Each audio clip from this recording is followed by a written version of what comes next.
আশা করি তোমরা সবাই ভালো আছো। আমি জয়দেব কুমার রায়, প্রভাষক chemistry, police line school and college. আমি তোমাদের আবারও অর্গানিক কেমিস্ট্রির গতদিন আমরা আলোচনা করছিলাম অ্যালডিহাইড ও কিটোন প্রস্তুতি। আজকে আমরা অ্যালডিহাইড কিটোনের শনাক্তকরণ করব। অ্যালডিহাইড ও কিটোন আমরা কীভাবে বুঝবো যে অ্যালডিহাইড কিটোন উপস্থিত। তো এই দুটো জিনিস বোঝার জন্য আমাদের অ্যালডিহাইড কিটোনকে শনাক্তকরণ করার জন্য একটা দ্রবণ হচ্ছে ফেলিন দ্রবণ, আর একটা বিকারক হচ্ছে টলেন বিকারক। তো আমাদের টলেন এবং ফেলিন দ্রবণ সম্পর্কে জানতে হবে। তো টলেন বিকারক হলো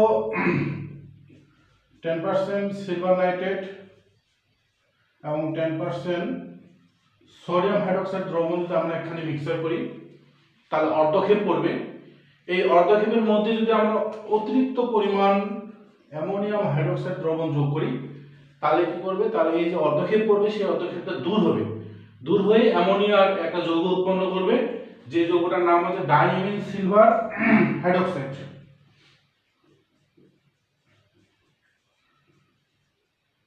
ডাইমিন সিলভার হাইড্রোক্সাইড তো বলা হচ্ছে। অন্য কথা যদি আমরা বলি যে ক্ষারীয় ডাইমিন সিলভার হাইড্রোক্সাইডকে বলা হচ্ছে কি টলেন বিকারক। ওকে, আমরা বলতেছি টলেন বিকারক হচ্ছে সমায়তনে 10% সিলভার নাইট্রেট এবং 10% সোডিয়াম হাইড্রোক্সাইড দ্রবণকে যদি আমরা মিক্সার করি তাহলে একটা অর্ধক্ষেপ পড়বে। এই অর্ধক্ষেপে আমরা অতিরিক্ত পরিমাণ অ্যামোনিয়াম হাইড্রোক্সাইড দ্রবণ যোগ করলে কি করবে, যে ডাইমিন সিলভার হাইড্রোক্সাইড অর্থাৎ ওই যে অর্ধক্ষেপটা পড়ছিল সেটা দূর হয়ে আমাদের একটা নতুন যৌগ উৎপন্ন করবে, যেটা হচ্ছে ডাইমিন সিলভার হাইড্রোক্সাইড। তো টলেন বিকারক বলতে বোঝাচ্ছে, যেহেতু আমি ক্ষার যোগ করছি এই জন্য এক কথা বলতে পারি ক্ষারীয় ডাইমিন সিলভার হাইড্রোক্সাইডের দ্রবণকে বলা হচ্ছে টলেন বিকারক। ওকে, এখন আমরা আরেকটা দ্রবণ সম্পর্কে জানবো, সেটা হচ্ছে ফেলিন দ্রবণ।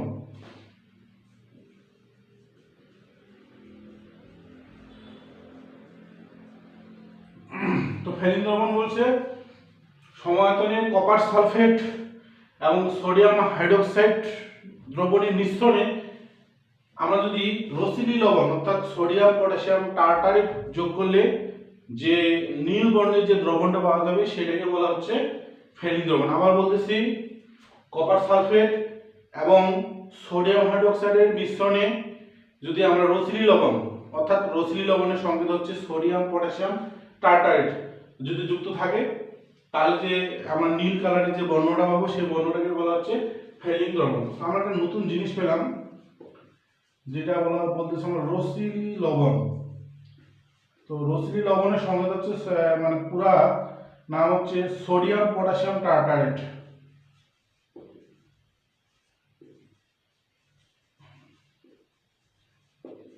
Sodium potassium টার্টারেট।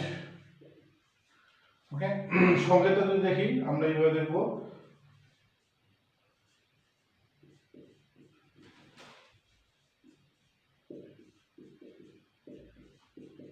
এটা হচ্ছে সোডিয়াম পটাশিয়াম টার্টারেট। তার সাথে আমার থাকবে কপার সালফেট এবং সোডিয়াম হাইড্রোক্সাইডের দ্রবণের মিশ্রণ, তাহলে সেই দ্রবণটাকে বলবো আমরা ফেলিন দ্রবণ। এটা দেখতে কেমন নীল কালারের। ওকে, তো আমরা এই দুটো দ্রবণ অর্থাৎ টলেন বিকারক এবং ফেলিন দ্রবণ করার উদ্দেশ্য হচ্ছে যে আমরা যদি কি করি যে অ্যালডিহাইড হয় তাহলে হবে টলেন এবং ফেলিন দ্রবণের সাথে বিক্রিয়া করবে, কিন্তু কিটোন হলে টলেন এবং ফেলিন দ্রবণের সাথে বিক্রিয়া করবে না। তো আমরা বিক্রিয়া দেখি। আমরা তো জানি যে কার্বনিল মূলক শনাক্তকরণ যদি প্রাথমিকভাবে আমরা চিন্তা করি যে অ্যালডিহাইড এবং কিটোন উভয়ই 2,4-DNP। আমরা বিগত ক্লাসে দেখছি যে কার্বনিল মূলক শনাক্তকরণ, সেখানে 2,4-DNP এর সাথে অ্যালডিহাইড এবং কিটোন উভয় বিক্রিয়া দেয়। কিন্তু আমরা তাহলে বুঝবো যে কার্বনিল মূলক আছে, কার্বনিল মূলকটা হতে পারে অ্যালডিহাইড অথবা কিটোন, কিন্তু সেটা অ্যালডিহাইড না কিটোন সেটা বোঝার জন্য আমাদের হাতে দুটো উপায় আছে। আমরা দ্রবণের মধ্যে কি যোগ করব, টলেন বিকারক এবং ফেলিন দ্রবণ যোগ করব। তাহলে যদি অ্যালডিহাইড হয়, যদি এখানে অ্যালডিহাইড থাকে অ্যালডিহাইড, তাহলে এই কি করবে, টলেন বিকারকের সাথে বিক্রিয়া করে প্রাথমিকভাবে বলবো যে সিলভারের প্রলেপ প্রলেপ দিবে, চকচকে প্রলেপ। আর যদি আমরা এখানে ফেলিং দ্রবণ দেই তাহলে এখানে কিউপ্রাস অক্সাইডের লালচে অর্ধক্ষেপ মানে হচ্ছে পিপিটি, পিপিটিতে হচ্ছে প্রিসিপিটেট। তো আমরা বললাম যদি অ্যালডিহাইড থাকে তাহলে টলেন বিক্রিয়া এবং ফেলিং দ্রবণের সাথে বিক্রিয়া করবে, টলেন বিক্রিয়ার সাথে বিক্রিয়া করে তোমার আপনার সিলভারের প্রলেপ উৎপন্ন করবে, দ্রবণ চকচকে দর্পণ প্রলেপ। আর যদি ফেলিং দ্রবণ দেই তাহলে কিউপ্রাস অক্সাইডের লালচে বর্ণের অর্ধক্ষেপ দিবে। তাহলে এই থেকে বুঝবো যে এখানে অ্যালডিহাইড আছে। যদি এখন আমরা এখানে কিটোন নিতাম, যদি এখানে অ্যালডিহাইডের পরিবর্তে কিটোন থাকতো তাহলে এরা কি করতো, দুজনের সাথে নো রিঅ্যাকশন, অর্থাৎ এরা রিঅ্যাকশন দিত না, এরাও রিঅ্যাকশন দিত না, অর্থাৎ নো রিঅ্যাকশন দিবে না, নো রিঅ্যাকশন। ওকে, তো আমরা বুঝতেছি কিটোন টলেন বিক্রিয়ক এবং ফেলিং দ্রবণের সাথে বিক্রিয়া দিবে না, আর অ্যালডিহাইড টলেন এবং ফেলিং দ্রবণের সাথে বিক্রিয়া দিবে। তাহলে এইভাবেই আমরা অ্যালডিহাইড এবং কিটোনকে শনাক্তকরণ করতে পারি। তো আমরা এই অ্যালডিহাইড এবং টলেন বিক্রিয়কের সাথে আমরা বিক্রিয়াগুলো দেখব। যদি টলেন বিক্রিয়ক যোগ করি তাহলে আমরা এখানে অ্যালডিহাইড আছে, অ্যালডিহাইড আমরা এখানে টলেন বিক্রিয়ক মানে হচ্ছে ডাইমিন সিলভার হাইড্রোক্সাইড যোগ করব কি মিডিয়াম, ক্ষারীয় মিডিয়ামে। ক্ষারীয় মিডিয়ামে যদি আমরা ডাইমিন সিলভার হাইড্রোক্সাইড টলেন বিক্রিয়ক যদি যোগ করি তাহলে এখানে আমার প্রথমে সিলভার চকচকে প্রলেপ পড়বে, এরপরে উৎপন্ন হবে এখানে যতটা কার্বন আছে ততটা অ্যামোনিয়াম লবণ। তাহলে এখানে RCO NH4 প্লাস অ্যামোনিয়া, তার সাথে উৎপন্ন হবে পানি। এটা হলো কার সাথে বিক্রিয়া, টলেন বিক্রিয়কের সাথে বিক্রিয়া। এখন যদি ফেলিং দ্রবণের সাথে বিক্রিয়া হয়, ফেলিং দ্রবণ হচ্ছে cuprous hydroxide plus sodium hydroxide বিক্রিয়া করবে, আমরা হিট দেবো, এখানে হিট দেবো। তো প্রথমেই আমরা যদি লিখব যে কিউপ্রাস অক্সাইডের লালচে অর্ধক্ষেপ, এখানে লালচে অর্ধক্ষেপ করবে, লালচে অর্ধক্ষেপ পিপিটি, এখানে প্রলেপ দিবে, বুঝতে পারছ। তারপরে হচ্ছে কি এখানে তার সাথে উৎপন্ন হবে এখানে যে ক্ষারটা আছে তার লবণ, তার মানে আমরা এখানে তার সাথে বাই প্রোডাক্ট যে পাবো COO Na প্লাস পাবো আমরা তার সাথে পানি। এই হচ্ছে যে অ্যালডিহাইড টলেন এবং ফেলিং দ্রবণের সাথে বিক্রিয়া করে উৎপন্ন করবে এটা। তো এখন আমরা আরো জানবো অ্যালডিহাইড এবং কিটোন এর বিভিন্ন বিক্রিয়া, অ্যালডিহাইড কিটোনের বিভিন্ন বিক্রিয়া, নামগুলো বিক্রিয়াগুলো নিয়ে আলোচনা করব। তো নামগুলো বিক্রিয়ার মধ্যে প্রথমে আছে ক্লেমেনসন বিজার্ন বিক্রিয়া। আমরা অ্যালকেন প্রস্তুত সময় পড়ছিলাম অ্যালডিহাইড কিটোন বিক্রিয়া, আমরা অ্যালকেন প্রস্তুত সময় পড়ছিলাম। এখন যেটা পড়তে যাচ্ছে সেটা হচ্ছে ক্লেমেনসন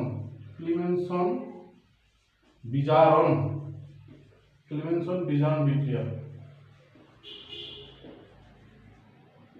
তার মানে আমরা ক্লেমেনসন বিজার্ন বিক্রিয়া পড়ব। এখানে উদ্দেশ্য হচ্ছে যে কার্বনিক যে মূলকটা আছে এটা বিজারিত হয়ে মিথিলিন মূলকে পরিণত করব। তাহলে আমরা কি করতেছি, ক্লেমেনসন বিজার্ন বিক্রিয়ায় এই কার্বনিক মূলকটাকে কি মূলকে পরিণত করতেছি, মিথিলিন মূলকে, অর্থাৎ বিজারিত করতেছি। বিজারণ মানে হচ্ছে হাইড্রোজেনের সংযোজন, অক্সিজেনের অবসান। তো এখানে আমরা বিজারক হিসেবে যেটা ব্যবহার করব জিঙ্ক অ্যামালগাম প্লাস HCl বিক্রিয়া করে উৎপন্ন করবে জিঙ্ক ক্লোরাইড প্লাস জায়মান হাইড্রোজেন। তো আমি এখানে একটা কিটোন নিলাম, তাহলে এখানে কিটোন নিলাম, তো এখানে আমাদের জায়মান হাইড্রোজেন আসবে, আর এখানে জিঙ্ক অ্যামালগাম প্লাস HCl, এখানে 4 অণু লাগবে। তাহলে উদ্দেশ্য হচ্ছে এটা কিসে বন্ধ হবে, CH3CH2, তো CH2 বন্ধ হয়ে গেছে, আর এখানে CH3, তার সাথে এখানে হচ্ছে পানি। ওকে, আমি বক্সও দেখাচ্ছি কারণ আমাদের ক্লেমেনসন বিজার্ন বিক্রিয়ার উদ্দেশ্য হচ্ছে যে কিটোন মূলকটা কি মূলকে পরিণত হওয়া, মিথিলিন মূলকে পরিণত হওয়া। ওকে, তাহলে এটা হলো ক্লেমেনসন বিজার্ন বিক্রিয়া। এরপরে আমরা যে বিক্রিয়াটা করব এটা হচ্ছে অ্যালডোল ঘনীভবন বিক্রিয়া। এটা আমরা অ্যালডিহাইড কিটোনে বিক্রিয়া করতেছি। এখন যে বিক্রিয়াটা করব সেটা হচ্ছে অ্যালডোল ঘনীভবন বিক্রিয়া। অ্যালডোল ঘনীভবন বিক্রিয়া। তো এখানে অ্যালডোল ঘনীভবন বিক্রিয়ার শর্ত হচ্ছে আলফা হাইড্রোজেন লাগবে। আলফা হাইড্রোজেন যুক্ত দুই অণু অ্যালডিহাইড বা কিটোন লঘু, আর এখানে যে আমরা ক্ষারটা দেব এই ক্ষারটা হতে হবে লঘু ক্ষার। কেমন ক্ষার হবে? লঘু ক্ষার। আর কি বললাম যে আলফা হাইড্রোজেন যুক্ত দুই অণু অ্যালডিহাইড বা কিটোন বিক্রিয়া করবে। বিক্রিয়া করে যে যৌগটা উৎপন্ন হবে সেই যৌগটা হচ্ছে বিটা হাইড্রক্সি অ্যালডিহাইড বা বিটা হাইড্রক্সি কিটোন উৎপন্ন করবে। তাহলে আমাদের এখানে আলফা হাইড্রোজেন লাগবে, লঘু ক্ষারের উপস্থিতিতে বিক্রিয়াটা হতে হবে। আর এখানে অ্যালডল, অ্যালডল এই শব্দটা আসছে অ্যাল্ট, অ্যালডিহাইডের অ্যাল্ট আর অ্যালকোহলের অল, এই দুটো সমন্বয়ে আমাদের এই অ্যালডল বিক্রিয়াটা প্রতিষ্ঠিত। তো আমরা এই অ্যালডল বিক্রিয়া নিয়ে একটু আলোচনা করব। অ্যালডল বিক্রিয়া নিয়ে আলোচনা করব। তো দুই অণু অ্যালডিহাইড বা কিটোন, আমি ধরলাম আলফা হাইড্রোজেন। তা আমরা তো জানি যে এই কার্যকরী মূলকের সাথে যে কার্বনটা থাকবে সেই কার্বনটা হচ্ছে আলফা কার্বন, আর তার সাথে যে হাইড্রোজেনগুলো থাকবে সেগুলোকে বলা হচ্ছে আলফা হাইড্রোজেন। তো এখানে আলফা হাইড্রোজেন যুক্ত দুই অণু অ্যালডিহাইড দিলাম।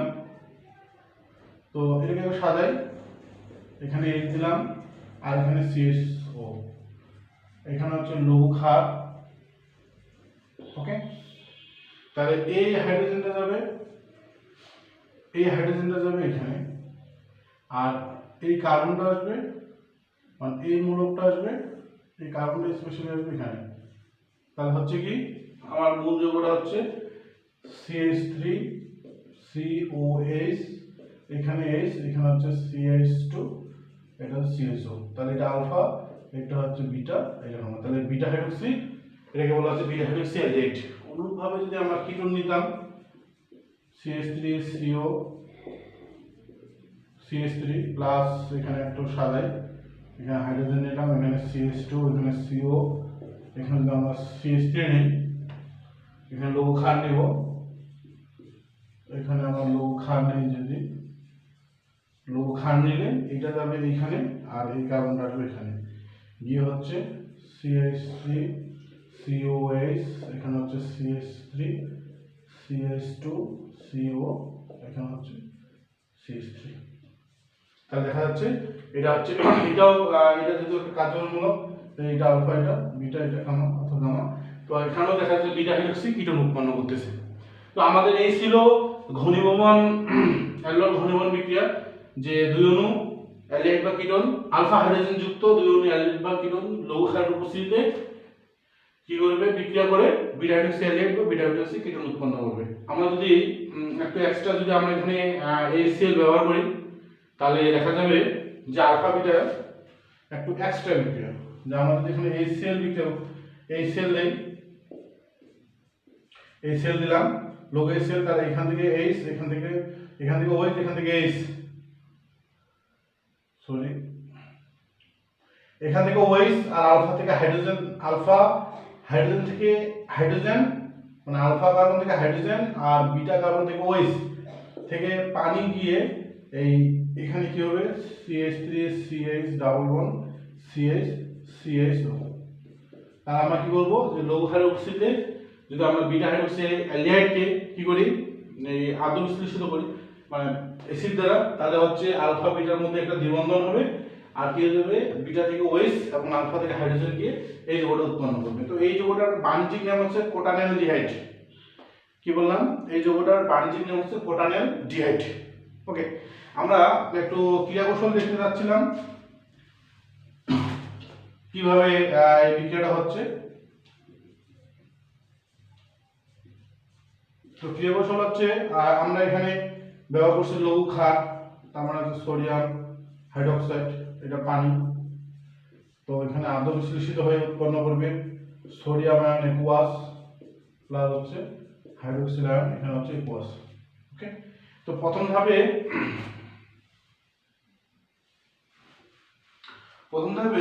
আমাদের এরকম হবে, এখানে একটা হাইড্রোজেন CH2 অ্যামোনো অ্যালডিহাইড থেকে আমরা যদি এখানে ওই যে নিউক্লিওফাইল এটা যেটা উৎপন্ন হয়েছে, এই নিউক্লিওফাইলটা কি করবে, এই হাইড্রোজেনটাকে আকর্ষণ করবে। তাহলে এই বন্ধনটা নিজে টেনে নেবে, টেনে নিয়ে এখানে যেটা হলো, এখানে হচ্ছে পানি প্লাস, আমরা জানি যে টেনে নেয় সে হচ্ছে মাইনাস, আর যার কাছ থেকে নেয় সে হচ্ছে প্লাস। তো এটা যখন উৎপন্ন হবে, যখন উৎপন্ন হচ্ছে তখন এই কি করতেছে যে আরেকটা অণু যে আমাদের এখানে অ্যালিয়েট ছিল CH3CO, এখানে হচ্ছে এটা, এখানে হচ্ছে CH2 CO, এখানে হচ্ছে H। তাহলে এই কি হবে, এ নিজের দিকে টেনে নেবে, তাহলে আংশিক এ হবে আংশিক ঋণাত্মক, এটা হবে আংশিক ধনাত্মক, তখন এই ইলেকট্রন দান করে পুরোপুরি এর সাথে বন্ধন সৃষ্টি করে এখানে হচ্ছে CH3CO মাইনাস, এখানে CH2, এখানে হচ্ছে CO, আর এখানে হচ্ছে কি H। পরে আমাদের এ হচ্ছে পানির সাথে বিক্রিয়া করবে, এই এখানে মাইনাস আছে, এই মাইনাসটা এই হাইড্রোজেনের সাথে এখানে দিবে, দিয়ে এখানে হয়ে যাচ্ছে CH3COH, এখানে H C, মানে এই হাইড্রোজেন এখানে দিয়ে দিলাম, তার CH2, এখানে CH2, আর তার সাথে উৎপন্ন হচ্ছে এখানে OH মাইনাস। এটা হলো অ্যালডোল ঘনীভবন বিক্রিয়ার ক্রিয়া কৌশল। তো আমরা এগুলো বেশি বেশি করে প্র্যাকটিস করবো, না করলে হবে না। আমি প্রথম থেকেই বলতেছি অর্গানিক কেমিস্ট্রি সম্পূর্ণ নির্ভর করবে তোমার প্র্যাকটিস করার উপর। যত বেশি প্র্যাকটিস করবা তত শিখবা। আর যদি ভয় পেয়ে মনে করো আমি খুব ভয় পারতেছি না, তাহলে তো অর্গানিক কেমিস্ট্রি হবে না। ওকে, এরপর আমরা নেক্সট, যদি আলফা হাইড্রোজেন না থাকে, আমরা বললাম অ্যালডোল ঘনীভবন বিক্রিয়া আলফা হাইড্রোজেন থাকবে। যদি এরকম হয় CHO, এখানে তো কোনো আলফা কার্বনে নেই, এটা তো ফর্মালডিহাইড বা মিথানল, বা আমরা যদি দেখি এটা ঠিক আছে বেঞ্জলডিহাইড, এখানে কোনো কি নেই, আলফা কার্বন নেই, এখানে আলফা কার্বন আছে কিন্তু আলফা হাইড্রোজেন নেই। এখানে যদি আসে এটা, এখানে আলফা হাইড্রোজেন আছে কিন্তু আলফা কার্বন নেই। সরি, আমি আবার বলতেছি যে এইটার ক্ষেত্রে এখানে আলফা কার্বন আছে কিন্তু আলফা হাইড্রোজেন নেই, এখানে আলফা কার্বন আছে কিন্তু আলফা হাইড্রোজেন নেই, এখানে আলফা হাইড্রোজেন নেই, আলফা কার্বন নেই। তাহলে এরা কি অ্যালডোল ঘনীভবন বিক্রিয়া দিতে পারবে? তখন তোমরা এক কথা বলবা যে অ্যালডোল ঘনীভবন বিক্রিয়ার শর্তই হচ্ছে আলফা কার্বনের হাইড্রোজেন থাকতে হবে। তো এখানে যেহেতু নেই, তাহলে এরা অ্যালডোল ঘনীভবন বিক্রিয়া দিবে না। তাহলে এরা কি বিক্রিয়া প্রদর্শন করবে? তখন বিজ্ঞানী কেনিজারো, এরা কি বিজ্ঞানী একটা নতুন বিক্রিয়া আবিষ্কার হলো যেটাকে কেনিজারো বিক্রিয়া। তো কেনিজারো বিক্রিয়া বলছে আলফা হাইড্রোজেন বিহীন দুই অণু অ্যালডিহাইড, আলফা হাইড্রোজেন বিহীন দুই অণু অ্যালডিহাইড কি করবে, গাঢ় ক্ষারের উপস্থিতিতে বিক্রিয়া করে এক অণু জারিত হয়ে ওই ক্ষারের লবণ, কার্বক্সিলেট লবণ এবং অন্য অণু বিজারিত হয়ে কি করবে, সমকার্বন বিশিষ্ট অ্যালকোহলে পরিণত হবে। তা আমি এটা যদি দেখাই এইভাবে যে দুই অণু অ্যালডিহাইড, আমরা এখানে গাঢ় ক্ষার নিয়েছি, এখানে সোডিয়াম হাইড্রোক্সাইড নিয়েছি, নিয়ে যদি আমরা বিক্রিয়া করে, তার বললাম এক অণু বিজারিত হয়ে সমকার্বন বিশিষ্ট অ্যালকোহল আর অন্য অণু জারিত হয়ে সমকার্বন বিশিষ্ট এই ধাতুর কার্বক্সিলেট লবণ। ওকে, যদি আমরা এটাও আবার চিন্তা করি এইটার ক্ষেত্রে, তাহলে এখানেও গাঢ় ক্ষার, গাঢ় সোডিয়াম হাইড্রোক্সাইড। তো এই বিক্রিয়াটা দিলে এখানেও হচ্ছে এক অণু জারিত হচ্ছে, এক অণু বিজারিত হচ্ছে, আর অণু জারিত হয়ে কি হচ্ছে, সোডিয়ামের কার্বক্সিলেট লবণ উৎপন্ন করতেছে। ওকে, তো এই হলো কেনিজারো বিক্রিয়া, যে যাদের মধ্যে আলফা কি থাকবে না, আলফা হাইড্রোজেন থাকবে না, তারা কেনিজারো বিক্রিয়া প্রদর্শন করবে। ওকে, আর মোর ইনফরমেশনের জন্য যেমন আমরা যদি আসি, এটা হচ্ছে, এটা যৌগের নাম হচ্ছে ক্লোরাল। এই ক্লোরালে এটা হচ্ছে আলফা কার্বনে কোনো হাইড্রোজেন নেই, তাহলে তো এটা ক্লেমেনসন বিজাম বিক্রিয়া, আলফা কার্বনে কোনো হাইড্রোজেন নেই, তাহলে তো এটা কেনিজারো বিক্রিয়া প্রদর্শন করতে পারে। কিন্তু দেখা যাবে যে এই আলফা কার্বনে হাইড্রোজেন না থাকা সত্ত্বেও ক্লোরাল কোনো কেনিজারো বিক্রিয়া প্রদর্শন করতে পারে না। কারণ কি, এটা ক্ষারের উপস্থিতিতে বিক্রিয়া করে এটা হয়ে যাবে এইটাকে নিয়ে নেবে, নিয়ে এখানে হয়ে যাবে ক্লোরোফর্ম CH প্লাস এখানে আছে বাকিটা এখানে COON, অর্থাৎ সেটা ক্লোরোফর্মে পরিণত হয়ে যাবে। এই জন্য কেলিজার বিক্রিয়ায় ক্লোরাল এর আলফা হাইড্রোজেন না থাকা সত্ত্বেও কেলিজার বিক্রিয়ায় কি হচ্ছে, এখানে অ্যালকোহল এবং কি কার্বক্সিলের লবণ তৈরি করা সম্ভব হচ্ছে। ওকে, তো আজকে অ্যালডিহাইড কিটোনের এইটুকু বিক্রিয়া থাকলো। সবাই ভালো থাকো, প্র্যাকটিস করো, ভালো থাকো সবাই। ধন্যবাদ সবাইকে।